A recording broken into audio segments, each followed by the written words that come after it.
So I'm Natalie Fritz. I'm the archivist and director of collections outreach and social media. And I spend most of my time up in the library and archives, helping people do research and doing research for people and helping facilitate the things that we get to share with people. So for the last well over a year now, since May of 2020, we've been doing virtual programs twice a month when we can about topics that we have a lot of information on. Okay, I've turned on the live transcript now, so you guys can read it. Try to figure out if you guys can turn that on. But we've got a lot of topics that we can talk a lot about, and that we have in our local history. And I mentioned at our last program that oddly enough, we've never spoken about the National Road, and it is what made our area what it is initially. So we have a lot to talk about as far as the National Road. So we have put together a program here that I hope that people are feel free to unmute themselves throughout the program if you want to add anything or ask questions. But we're going to share some stuff from our own collections and just some general information about the history of the National Road.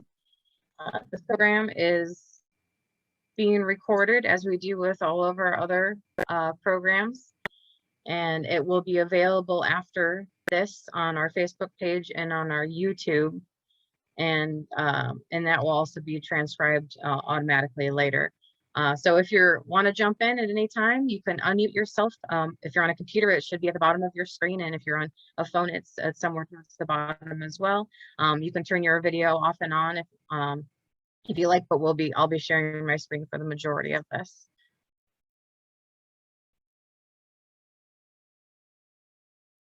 The best way to start this off is how we start people off when they come into the museum.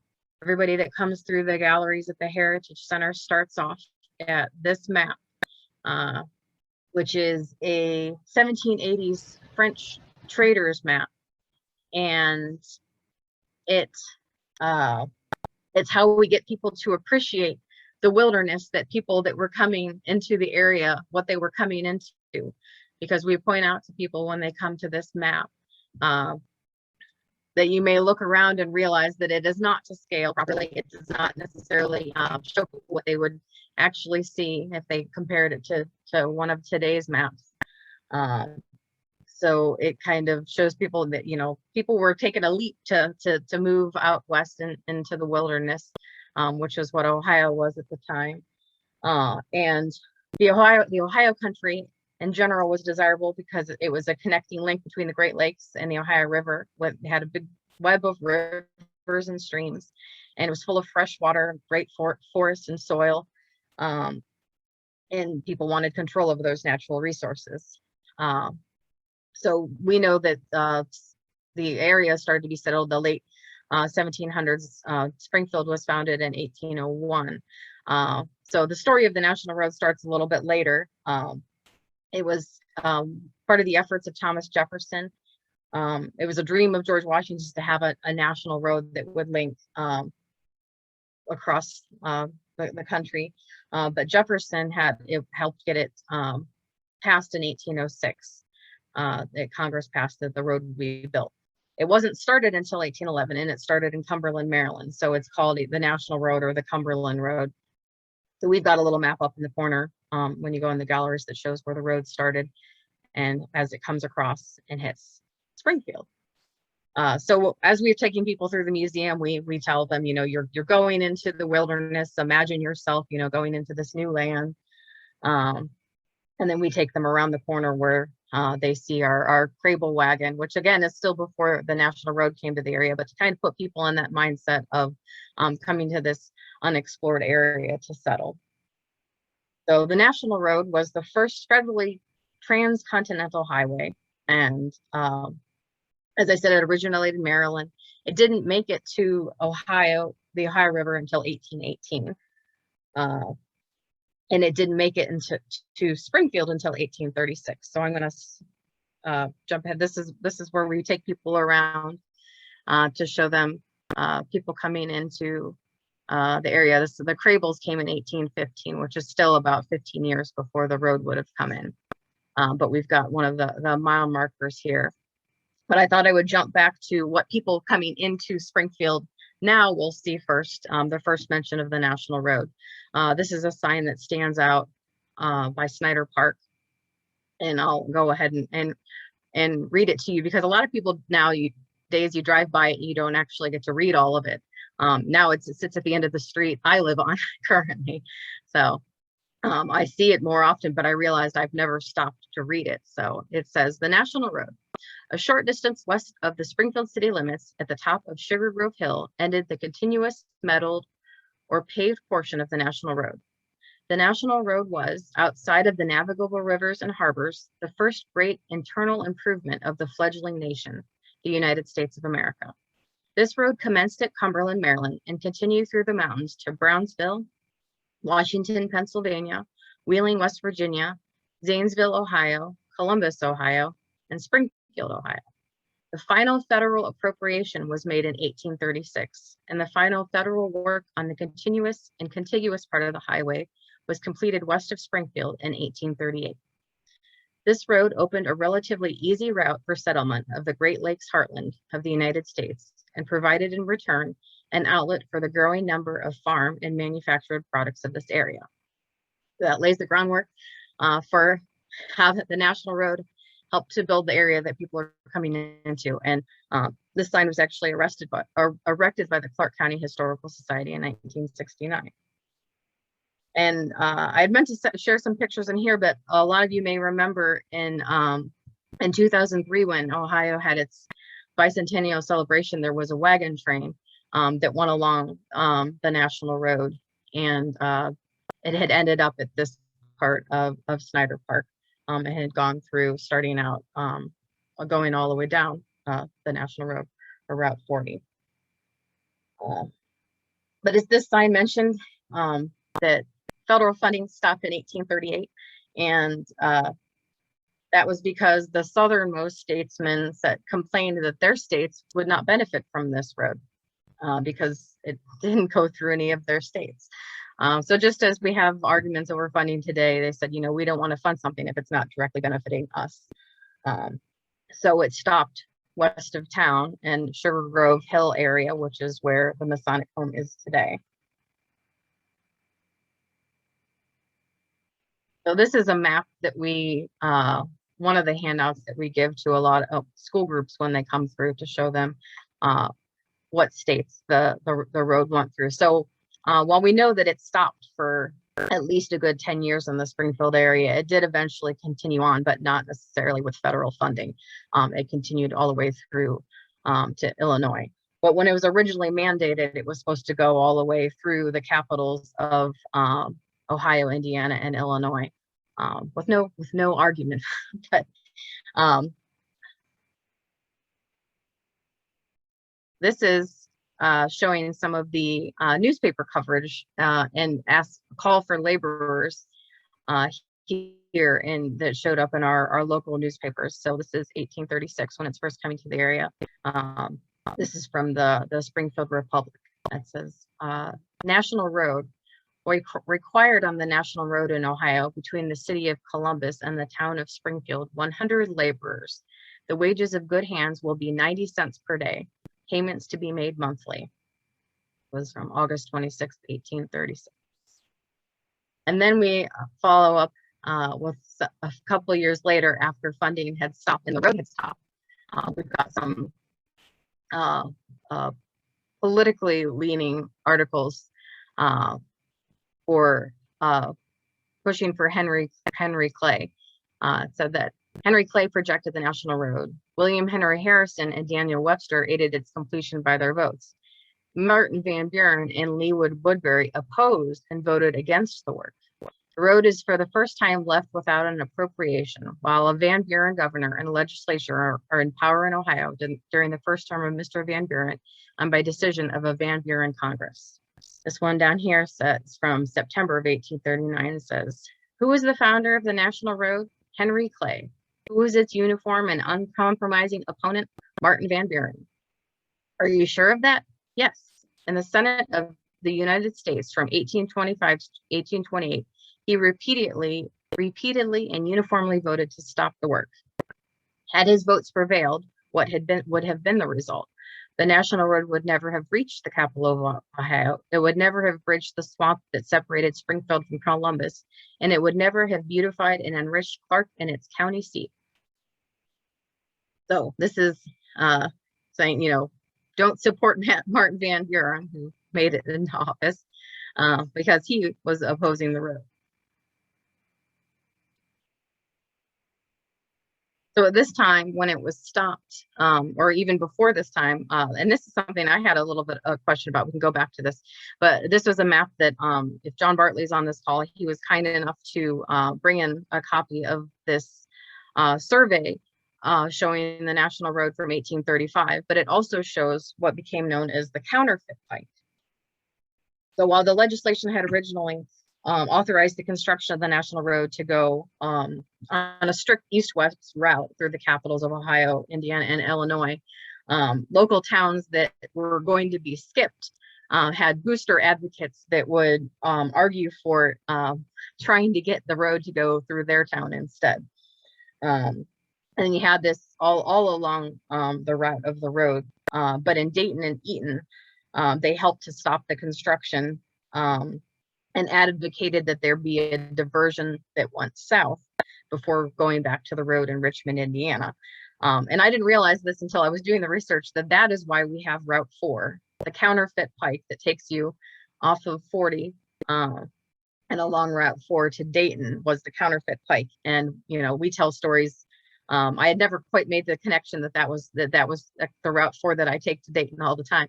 But that travelers at the time would get off on that counterfeit pike thinking that they were still on the National Road, and they would end up in Dayton, not knowing what had happened.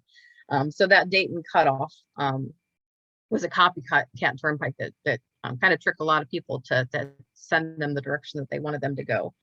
They made their contracts in 1838 to start that. And that's where, so the thing I have says they made the contracts in 1838. This survey is from 1835. So this must just been when they had drawn it out, but it didn't exist yet. So I need to talk to John, or if he's on this call, he can maybe help to clarify that. But this is what the route ends up looking like, how it runs along 40. But they made their contracts in 1838 for the Dayton Pike, and they constructed it similarly. Had similar bridges and toll gates, and even the same looking milestone markers, which I'll talk more about later, showing the distance to Cumberland, Maryland, to really, let people think they were still going the direction they thought they were going. And that would have, although, Springfield was greatly bolstered by the National Road, that did hurt it a bit as they had this other pike that people could go off to travel. I wanted to be sure to share that, because I thought that was a really interesting thing that I didn't quite realize that I knew that Dayton had built another road, and I didn't realize that was 4 until just today.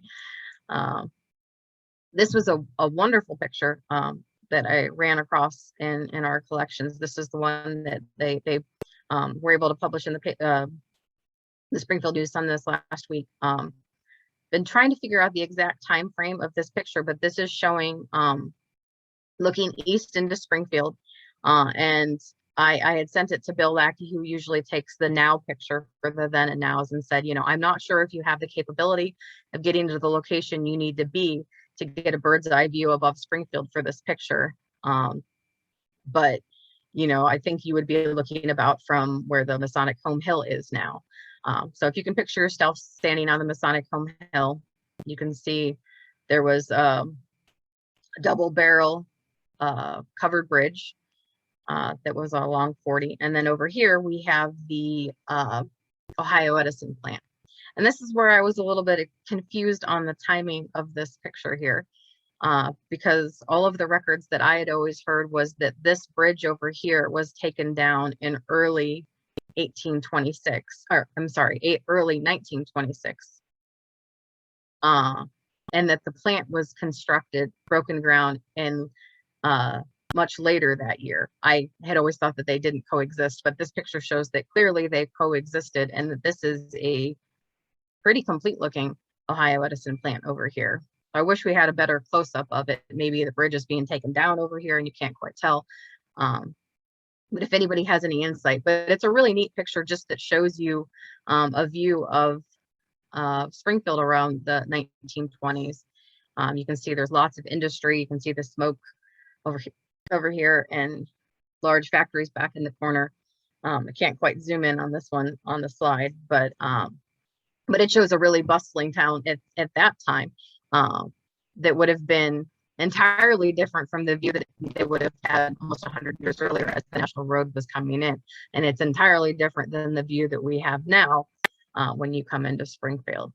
So Bill wasn't able to get the now picture this week, but I was able to at least get a Google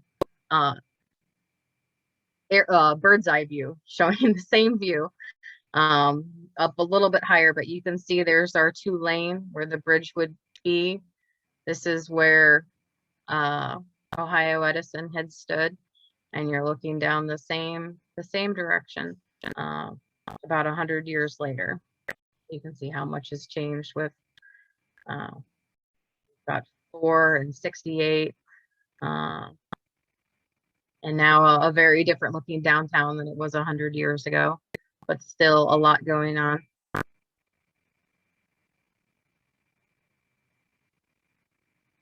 And I wanted to share just a small portion of one of the early maps that we have. This is one that if you come up to the library and archives, we have this hanging on our wall. It's an 1855 surveyed in 1855 map, published in 1859, showing the county. And this is the little chunk showing the National Road right along as you're coming into town on where you've got where New Boston stood here, and as Fort Piqua, birthplace of Tecumseh, is labeled here on the map. Daniel Hertzler's land, where the Hertzler House stands now. So this is, and then if you see the full map, you can see the road was across the whole entire county. But this was just a small little chunk of it, which would have been the same view as you're coming into Springfield. I wanted to talk a little bit more about that double-barreled bridge so our records, and according to this newspaper article, it was being taken down in March of 1926. This article shows it being dismantled in 1926. It stood on Buck Creek on 40. It opened in 1837, and the beams of the original bridge were held together with wooden pins, shown over here, and they were made by Mrs. Hare of Donnellsville. She had a 5-year contract with the U.S. government to make pins for bridges on the National Road, and that's something you'll probably be able to learn a little bit more about in a book that's going to be coming out in the future. I'll tell you a little bit more about that later. This bridge ended up being the last bridge on the National Road that was built by the U.S. government because the road ended up stopping just a little bit further past the bridge, as I mentioned, out towards where the Masonic home is. So the future bridges that were built on the National Road were built and maintained by the state, not by the federal government. And that was a change that made toll roads necessary for the upkeep of those bridges. And that's when toll roads and toll booths were implemented. But if you go into the first floor of the museum, past the Crable wagon on the right-hand side, there's a case where we have a replica of that bridge that was built with pieces of the bridge when it was taken down. So we have the original pins, but they also used the wood to build the replica that's on display, which I always thought was a really neat fact. And we've got some other pictures included in here, a postcard that shows not a rail bridge next to it, and then some other views of that particular bridge. And I've got another close-up of that model in the case, which is really hard to photograph with the lighting there. You can see the rest of the other cases reflected in it. And then the pins. And I just love the curator in 1926 when they took the bridge pins, glued a label directly onto the pin and then wrote on it to identify that it was taken from that bridge built in 1837.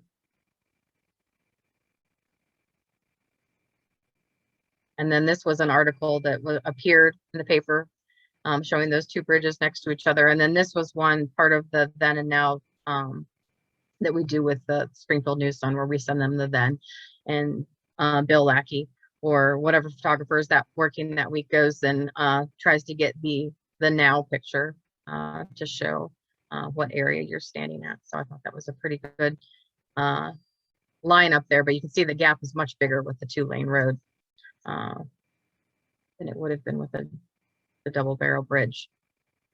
Wanted to talk about some of the organizations that have helped to make improvements on the road. The first one, I don't have a slide to represent this, but in the 1880s, after the road had been, it had continued on through Illinois, past Ohio into Illinois. And then it began to fall into disrepair. And one of the main reasons that happened was because the early road had played such an important role in the history in bringing people in. But then when the railroad came through, the road saw less use and suffered from disrepair and lack of maintenance. And it was much, muddy and rutted. But by the 1880s, the League of American Wheelmen, bicycle enthusiasts, was organized in an effort to reform the American road system across the country. And they used the same logic that those who embraced the railroads. They argued that the railroad goes places the national road goes places the railroad does not. So you need to help, accommodate the people that want to go places that the railroad doesn't go, and people like us who cannot ride on roads like that. So there was the Good Roads Association, worked together with the League of American Wheelmen, and they helped a national crusade for better roads. And we have some pictures in the museum showing the bicycle club in the 1880s along Mad River, and the resurgence of bicycle clubs like that helped with the local efforts to pave the national road, because you couldn't ride your bikes on a muddy, unpaved, rutted road like that. Their motto was good roads everywhere. I have here on the slide the logo for the Ohio National Road Association, which was formed in 2000, and it's an all-volunteer grassroots organization that has an executive committee and board of trustees, which Bill Smith, who is the president of the board for the Historical Society, is actually secretary treasurer for the Ohio National Road Association at the moment. So it has 2 representatives from each of the 10 national road counties that go through Ohio that are part of that. And then they have at-large and ex officio members. But their mission is to preserve, promote, and enhance the historic national road for present and future generation. And one of the things that they do is they have these great signs along the road. There's a few that are here in Clark County. There's one by the Madonna of the trail, which I'll talk about in a few slides. I believe there's one by the Pennsylvania House, which I'll also be talking about later. But it's part of their efforts to educate and inform people about the road and important stops along it. You can find, they have their websites, ohionationalroad.org, and I believe that they're part of, in the summer, there's a National Road big yard sale that happens along there. I think they help to promote that. So they're one of the organizations that helps keep it up. It has national, I think it's, what's it called? Byway status. It's a American scenic byway, and then it's also the road has another national status that helps it to be better kept up and appreciated.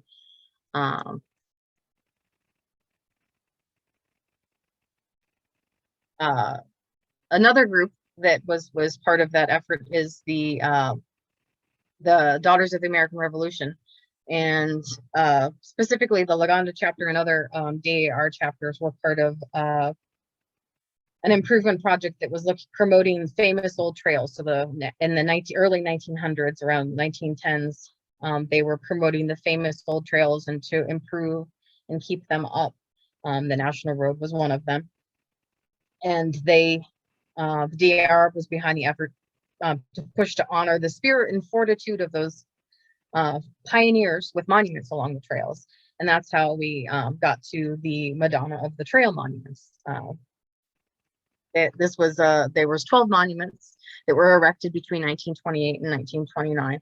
And Springfield was the first location to get their statue unveiled. It was on July 4th, 1928. And the future, was it? Harry Truman was one of the people that that gave the address at the unveiling. And as I said, it was out at the Masonic home where the National Road had originally stopped, near there. So this shows that 1928 unveiling. And the sculptor's name was, I think we have on the next slide. So this shows it in that original location. The sculptor was a German named August Leimbach, who made cast concrete statues. The one that we have here in Springfield underwent a restoration in 2003. So this was the original location out by the home. In 1957, it was moved to an area near Snyder Park, near where the golf course was. So you would see it on your left-hand side as you're driving east into town. And we've got a few more pictures of it out of that area. Fern Bauer, a local historian, she wrote the book, The Historic Treasure Chest of the Madonna of the Trail Monuments, which is a book. It's available in our library and at the public library. So that tells you more about each Madonna of the Trail Monument and where they're located. She published that in 1984 and other local history topics. This shows her at the Pennsylvania house, and then another photo of her as well. But this is another view of it out by its previous location. And then in September 2011, it was moved to downtown Springfield, still along Main Street, the National Road to the National Commons. But what's now out in that same area as you drive into town is a symbol of Springfield, the Rose City. They have this rose sculpture that was put in. If anyone can remember how many years ago that was, it was just a few years ago that they put that out there. So that's what people see when they drive into town, a symbol of our city.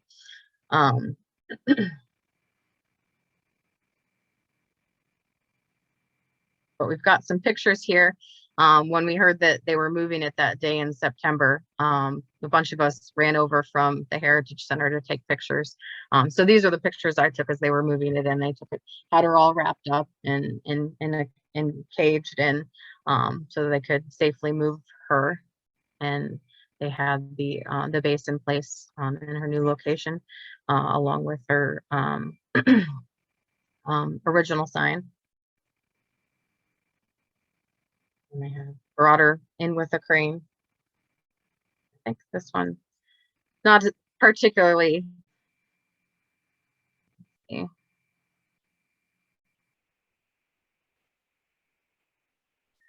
Not a lot of movement in the video. They were very, very slowly moving it down. But they did that September. So it's been downtown for about 10 years now. And this is showing as they were building the National Road Commons Park that's now in that area. So if you haven't been to Springfield in a while, this is next to the Fairbanks First National Bank whole building at Main and Fountain. She stands there. We've got a metallic casket and Mother Stewart's back here. So this is a nice area. My screens aren't moving. I'm still No? up on Masonic Home Hill, the draped monument. Okay, let me see. Let me stop and go back. I'm not sure what's happened. Just a second. Can you still hear me okay? Yes. Okay. It sounds good. We're just not getting the pictures. We're seeing the Okay. Madonna Trail Monument. Okay, well, let me get off of my screen. I think I might have frozen. But let me see if I can just close out of the PowerPoint.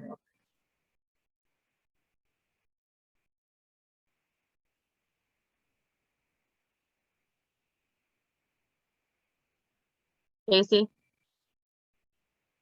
Wait, can you hear me okay?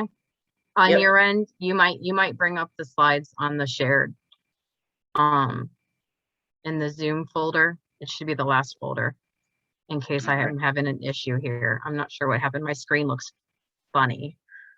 When it end, there we go. Are you still seeing anything? I might have to. We're still on the monument up at Masonic Home. You're still seeing that? Okay, I'm seeing you guys. So something's definitely wrong here. Just one second.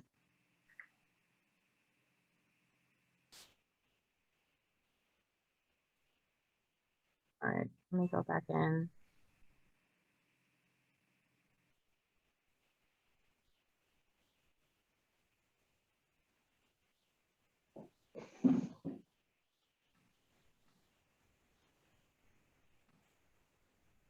Okay, Casey, if you're able to bring that up on your end, you might have to share your screen. And I might have to just jump out of the meeting for a second and come back in. Because I think that something's happened with but since you guys are, let's see if I can, not even let me open that screen.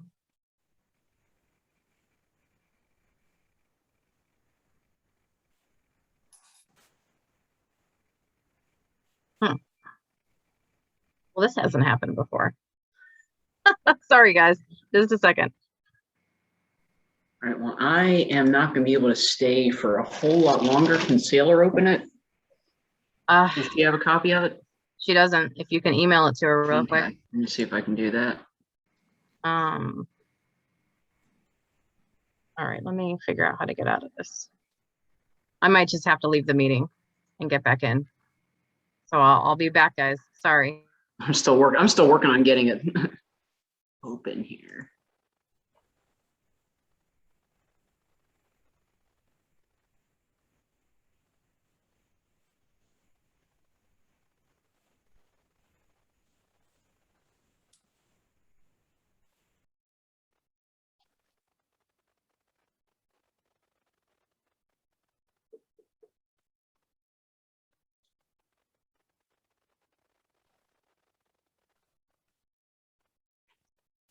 Hello. Oh, Sorry about that. Can you hear me? yep. Okay. Let me try and reshare and see if I can. I don't know. Something just went wrong with it. It was the computer, I think. The computer froze.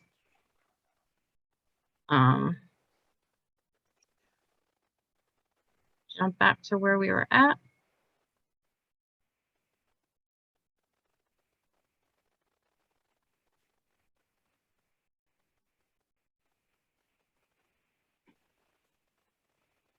Share my screen.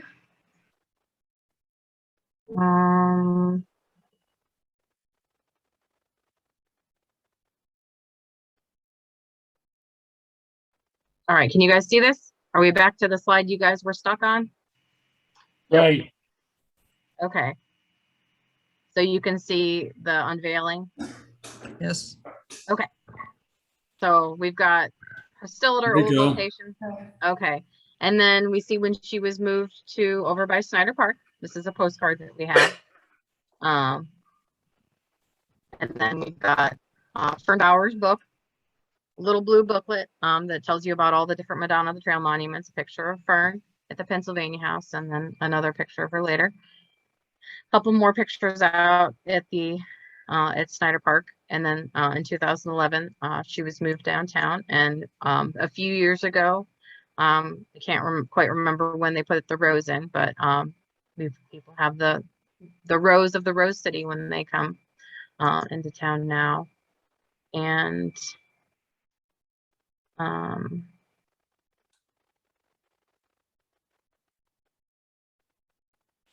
now this is her moving to downtown. So they had her loaded up on a truck. I don't know if anybody else was down there. There was a whole bunch of people down there when we walked over to watch her move that day. It was pretty neat.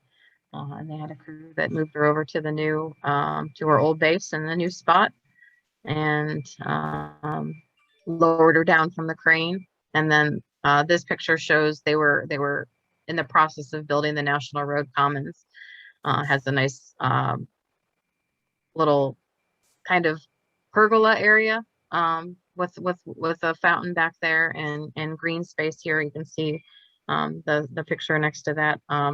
This isn't a nice time of year where the leaves are now, but this was I think I took this one in the winter when I was back out near her. And this was last weekend. No, not this last weekend, but the weekend before, when they had Chalk Fest downtown. So this is the National Road Commons, if you haven't been out here. So it's got this tiered grass area, which is, there's scarecrows out there now as part of the Project Scarecrow art project out there. We have a scarecrow out there that's Peabody and Sherman, but the Madonna stands at the head of this park. If you go up the tiers in front of the pergola, she's back there. So it's a really nice area where people can go, walk around her. And there's one of those Ohio National Road Association signs near her out there, along with the original plaque that was out there. And then just recently, one of the mile markers that we had in our collection was moved out there and stands out in front of the National Road Commons. I believe it's mile marker 296, and I'll get more into the markers in a little bit. Natalie, it's a nice area. Yeah. Natalie, do you have a date on that when they opened the Commons Park? I think they were working on it. I should have looked this up. I'm just trying to go by memory. I think it's been at least close to 10 years that they've had it open. So they moved her there in 2011, and they hadn't built the park yet, but they had the plans for the park. So I think they were working on it either around the same time or shortly after that. Okay. But if you go check out the park in the area, the scarecrows will be out there until the end of the month, and you can vote for them. You can vote for us if you like. Another thing that's very important to the National Road and the development of Springfield was the Pennsylvania House. Construction on that began in 1838, right when the road was stopping, and it opened as a tavern and inn in 1840. David Snively of Pennsylvania was the builder and the first proprietor. So the abrupt end to the road was kind of a boon for what became the inn at the end of the pike, because people had nowhere else to go because the road had stopped, and it was a place that they could stay. So we became the city at the end of the pike, at the end of the road, and this was the inn at the end of the road. So this view here, so in the comments, someone said they moved it. The National Road Commons Park was already under construction when they moved her in 2011. So yeah, it must have opened sometime in early 2012 or late 2011. So this view of the, I think this is from the early 1900s, like 1910, 1920s. So we have the inn was open, and it spent 30 years. That it had several owners. And it closed in 1869. For a short time, it was used as a barn for draft animals for the Springfield Street Railway. Later became a doctor's office and boarding house in the early 1890s. After 1905, it was a secondhand shop on the first floor. The second floor had tenants.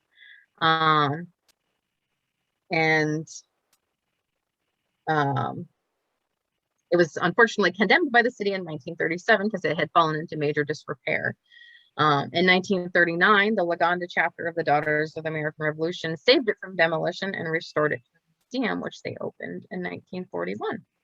I've got a picture here when it was open with the Laganda chapter out in front of the house. and they brought it, it was painted white then, which was, we have a model in the museum that matches how it looked for a very long time for people. It underwent another major restoration and renovation in reopened in 2006 in the form that you see it today. That was a lot of that was funded by the Turner Foundation, I think, to fund that restoration. This is the marker that's out in front of the Pennsylvania House. And then this is another earlier view. This one was undated, but obviously it was sometime after 1941. But it was a color picture postcard that we had, so I'm not sure exactly when this view was from. But then this is how it appears today. It's brought back to its original red brick look, beautifully restored, and they have a marker out front here that you can see up near the house. Picture from inside the house. You can go there and tour it. They have on their Facebook page and their website, they have when their hours are. I know that their big annual December open house is, I believe, December 4th this year, and you can find out more information about that in visiting there. But they do a great job keeping it up, and they give tours there. So it's a nice place to visit, and it's a big part of the National Road history there. So this is one that Cindy was not available to be on here today, but I got to know Cindy Gerkin. She was, I think at the time, she was just a board member for the Ohio National Road Association, and then she served 2 terms as president. But she started coming in to do a lot of research on the National Road for a book she was writing. And this was the first book that she wrote, Marking the Miles Along the National Road Through Ohio. And this is a fantastically detailed, wonderful book about the markers that you see along the National Road. And she started, I asked her when she started doing the research, and she said she started really working on it in 2009, but I swear I saw her before that, coming in to do research a lot in the research library. But she started visiting places all along the National Road in the different counties, the historical societies and museums that cover the different counties that go through Ohio, to scan and copy things from the collections and get pictures of all the markers that existed. And I know that I think ODOT had maintained like a spreadsheet of where all the different markers were. And so she has, I've got the book here. It's over 300 pages, and it even has a spreadsheet in the back of all the markers and exactly where they're located. But she goes county by county to have pictures of the markers, where they stand now, pictures of them when they were in place, and she goes in numerical order of each marker. So the way the markers worked was they were placed at 1 mile intervals, just like regular mile markers are today, along the road, and the milestones were designed that passengers could pass by and read how far they were from the point of origin, which was Cumberland, Maryland. So it would tell you how many miles you were from Cumberland and how many miles to the next major cities around you. So you can see the one she has on the cover of the book is mile marker 209, 79 miles from Wheeling, 48.5 miles from Columbus. And marked in the book, pages 240, starting on page 245 is when we hit Clark County. And she got, at the beginning of each one, she's got a great little map that shows you, okay, here's where we are now on the road. And then she breaks down each marker by page. So we've got, mile marker 287 is the first one that you would have seen when you get into Clark County. So it's a fantastic resource. It's a handbook if you're traveling. So like if you, I know a lot of people do those just historic marker tours where you try and find all the historic markers in an area. I know that I like to stop and read historic markers whenever we go through anywhere. But if you wanted to do a tour of find where all the markers are, you can get this book and you can go through the counties on them. So she's got this with wonderful pictures, and I know that we helped her get some of the pictures that we had in our collection that are like, we have the ones that are on display in the museum, that I showed earlier by the wagon, but like mile marker 294 was in storage, and Cindy made sure we got that picture for us. For her, and I know Casey's already gotten off the meeting, but I remember Casey had to do some real climbing around to get a good picture of this, and it's since been moved to another location in storage that we could get some other pictures of it. But she's got pictures of it that we had in our storage of 294, and then below that she has a picture that it was once on the Bowman farm. So it's really great that she's able to line up the then and now, and the marker that they've put out now by the National Road Commons is marker 296. So this is the picture of it in the book, and now it's out where people can see it out on the road. And this is an interesting thing about the stones is that they would wear out over time. So this is also mile marker 296, which is on display at the Ohio History Connection in Columbus at the History Center. So it was a replacement stone. This one is in much better condition, and if you look at our 296, you can see why they replaced it, because it was not readable anymore. So we knew that the stones would have to be updated and replaced over time. They would get vandalized, unfortunately. So there are multiple, in some cases, there are multiple stones with the same number that may still exist, or they may have been destroyed completely when they were replaced. But it's really great. And it, she has maps throughout and pictures of people with them. It's a really great resource. So there's that one. And then we've got a few more local pictures of stones here. We have 299 in the museum. This is our elf that we hide around Christmas around the museum. He was hanging out on top of the marker. But this is marker 305, which I bet you Bob and Flossie can tell you a little bit more about. Bill Smith, who I mentioned earlier is with the National Road Association, had helped them get this marker out on their West End Park, which is at West Main, and I can't remember the cross street, Bob. You'll have to help me on that one. But it's before you get to the train tracks in the down to the BP, down on West. It's Snyder Street in West Main. Snyder Street in West Main. 1900 block on West Main. Okay, so it's a nice little park there.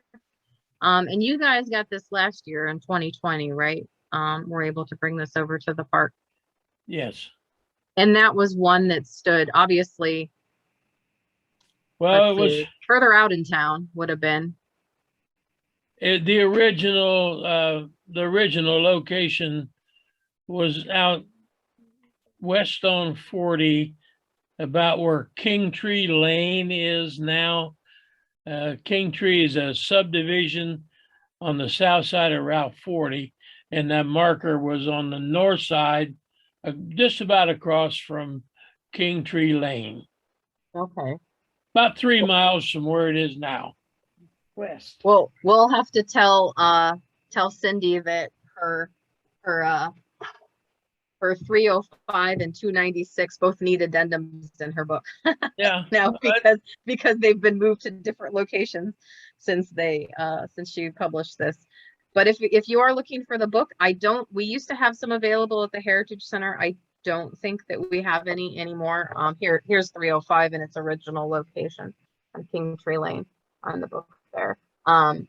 But they are available on Amazon. I checked. It's available right now. If you wanted to get them there. And I think she said that there was somewhere else in town that they have them. They're available at the National Road Museum in Zanesville, the Zane Gray Museum. And I think the Davidson Interpretive Center had some at some point, so they might still have some there. And I don't think we have any right now at the Heritage Center, but we might. But they're definitely on Amazon. But really great book. Really good resource. And another one that she spent a few years working on. She started on this one, and she said this one took her 4 years. In 2015, it's all the toll roads along the National Road through Ohio. So she does the same thing, starts and goes through each county, and has information about, who the toll booth workers, pictures of the toll booth, what they charged. She's found in some cases, ledgers of the toll keepers. I mean, just the level of detail, and they're full color. I always tell people when they come in to do research and they say, I want to write a book. I'm like, look at these books. They're so pretty and they're so colorful. you should aspire to have a book like this because I know how much work it was to do like a full color, large, over 300-page book each for each of those. When she did those ones here, we didn't have quite as much information as we would have liked to have to be able to share with her. I know that we have a map that's in the museum that shows what they were charging at the different toll booths. In the comments, Cecil said that mile marker 279 is inside the Heart of Ohio Antique Mall, just inside the door. So you have to go look for that. This is a toll house that we actually had a picture of it in our collection, although it's not local. It's Madison County, Summerford toll house on Route 40 that from 1941. But we were able to, provide her this picture that she gives in the book. And one thing although we didn't have a picture of their toll booth, we had the Mckay family, Archibald and his wife, which I can't recall what her first name was, and their daughter Jessie. And they were the keeper. They came from Scotland, and he came in the 1850s, and he was the toll gate keeper for Gate 17 in Eastern Clark County from 1867 to 1882. And in 1870, at the age of 20, Jessie here had the distinction of being one of 15 women who collected tolls on the National Road out of 215 collectors that she was able to identify. She substituted for her father for 1 week in 1870 and was paid $5. We have pictures of all of them. Gate 17 started collecting tolls in around 1838, and in 1876 the state turned over control of the toll gates to the counties, and then the toll fees were given to the Clark County commissioners. The last toll was collected in December 1882, so they didn't have tolls after that. Another book that she wrote in 2019, which I didn't see her for this one. This wasn't part of our county stuff, but she told the story of the Hadley Inn and Cliff Rock House, which was another one she put out. So that's out there too. She said she's working on one on bridges. So I'm sure it will be just as extensive as the one that she's done. And I'm sure I will start seeing a little bit more of her when she gets to working more on that. Another really great resource that I wanted to make sure I mentioned, because we have some of these available for free in the museum. If you wanted to pick them up, they have them at the lobby. It's called A Traveler's Guide to the Historic National Road in Ohio, the road that helped build America. And it's a great, it kind of works along the same way as Cindy's does. It takes you from, let me find the page that's on our area. So like, this is the Columbus to Springfield section, and it takes you through the different parts of the road that went through specifically parts of the county, but it also tells you what's to see around the road. So like, when you get into Clark County, it has, goes through Brighton, starts in Brighton, goes through South Vienna, goes through Harmony, but it talks about, you can see the Buena Vista Tavern. You can go to the Davidson Nature Park. You can stop by the Melody Cruise and abandoned drive-in.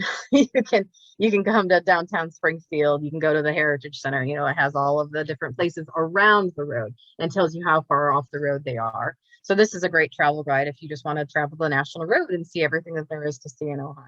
It has all the different counties and it breaks it down by all the counties that it goes through. It has lots of contact information for traveling and all of that. So this is a really good resource too if you want to travel along the National Road and see what there is to see. And I believe we have a stack of these at the desk that you can pick up.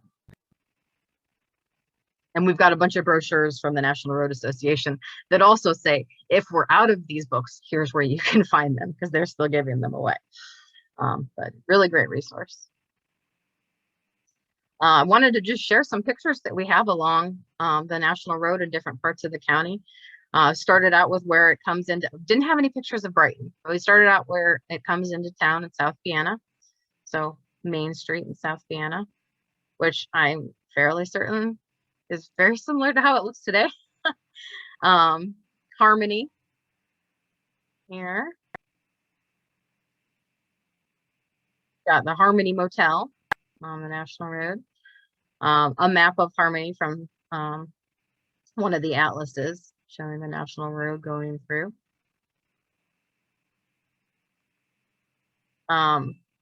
then I jumped really far ahead into town onto Main Street. We've got a 1960s picture of Brittany Leather on Main Street, which was a bit down the street from Schuler's today. And then this was a bit further down at Spring in Maine. This is one of the first pictures I remember Cindy asking for when she started working on the book. She wanted a picture of the Warden Hotel. And this is the corner of Spring in Maine. This picture's from 1881. Still going along the road. Got a few more here on Main Street. This would have been Maine and Limestone, a couple different iterations of the same hotel, the Murray House. It's also the St. James Hotel, which is also now the Shawnee Hotel location. This is the 1875 Atlas. I can't remember the date on this picture offhand, but we've used it as a then and now picture before, so I must have had the exact date of that one at some point. But a little bit later, Main Street looking east from probably about, what is that?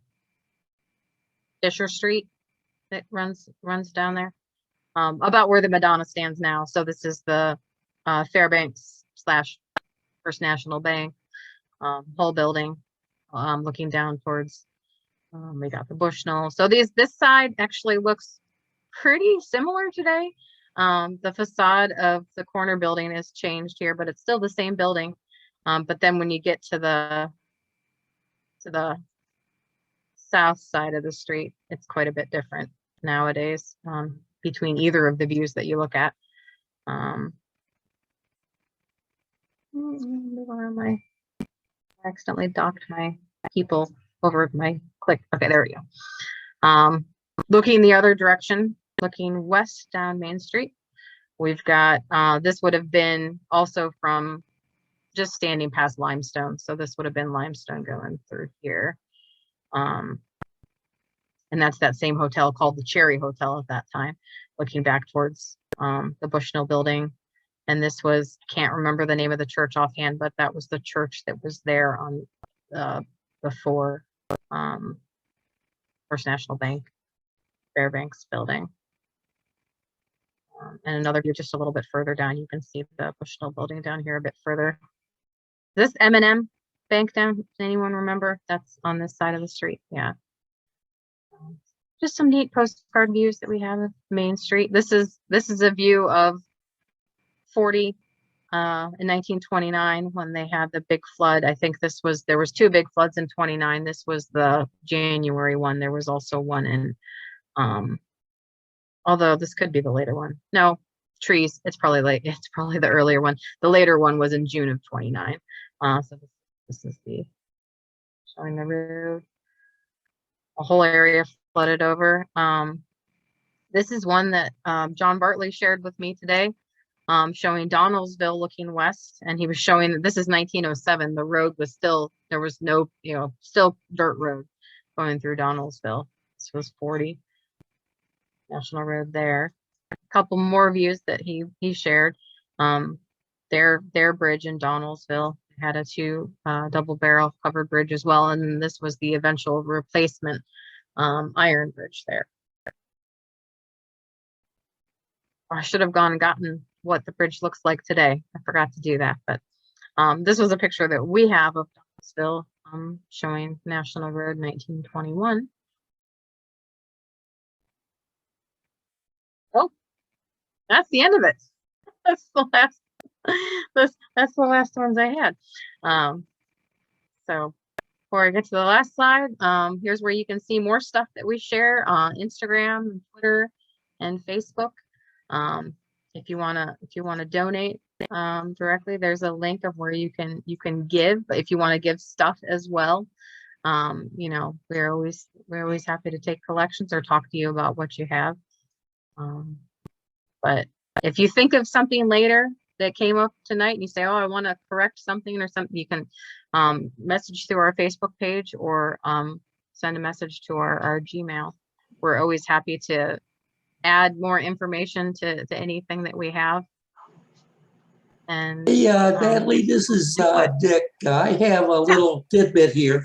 Well, there Yeah. was a little celebration by the Pennsylvania House along there around the 4th of July. And Mike DeWine gave a little speech in front of the Pennsylvania House. What they were doing was they had a little time capsule that they put into the ground at the end of his speech. And actually, I had some newspaper articles about some weather conditions around that time that they put in the time capsule and put in there. Now, I don't know when they're going to retrieve it again. They never said, but I just thought I'd put that in. Yeah. Do you know when they did the time capsule? When It that was around buried? 1974, around 4th of July. Okay. Yeah. Well, that's neat. I wonder if we could find something about that in the paper, or if anybody else remembers anything about that. No, I think you'd have to look it up because I don't have the thing else besides my memory at this time about that. Well, if anyone, I say I want to thank you guys for coming tonight. If you have anything else you want to share or add to this, you're welcome to do that. You can unmute yourself. But there was again with every topic we've done, I always found there's a lot more we could have talked about. There's always a lot more to say. The National Road is a big part of our history in Clark County. Every once in a while I take like the back road back from Columbus and I'm like, oh, I'm staying on the National Road instead of taking 70, because 70, if you go through our National Road gallery, we tell about, the National Road coming in and how it changed at the turn of the century. And then we have, the marker at the end of that gallery is by a big sign for 70 that shows, that 70 is what got people bypassing, the areas where they used to be able to just drive right through on the National Road. So it's a nice scenic route, and a national scenic byway that you can take. So it's a nice leisurely pace that lets you explore other areas that you wouldn't see when you're going by at 70, 80 some miles an hour the way I drive on 70. So it's a nice way to travel. But our next program, we're actually having 3 programs in a row. Next week is a little different. It will be a Harry Potter themed program. So it's a very kid family friendly one. We had to cancel our in-person annual Harry Potter event, which we usually do a family event on one night and an adult event on the other. So next Wednesday, we're getting people together to just do some Harry Potter trivia, show off their costumes, and just kind of talk about love of Harry Potter. So that might not be one that's for everyone, but we always have little bits of history that we tie into that Harry Potter history, because we call ourselves the Heritage School of Wizardry, and we tell people about our local famous wizards and what they did. So we'll have a little bit of that, but that one's really for fun. But the following week should be a really great one. We are working on a in-person exhibit that people will be able to come see at the Heritage Center, along with a virtual exhibit opening and program about magician Herman Carr, Herman the Magician.